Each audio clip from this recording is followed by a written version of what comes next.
the best recipe ever. Ang sarap, guys. Itong aking ulam. Pinakbet na may isda. Pinakbet na okra. At saka talong. At saka nilagyan ko siya ng garlic chives. At saka kamatis. O, diba? Bongga. Bongga na pakbet nito. Ginisang pakbet. Ang sarap.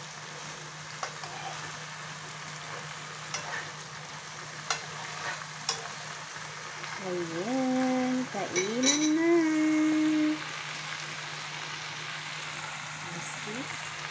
Very healthy. Ginisa ko siya ng olive oil.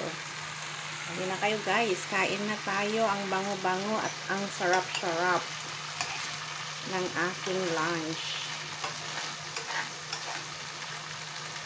Diba? Yung isdang yan ay mackerel. Okay. Luto na. Tara na at kumain.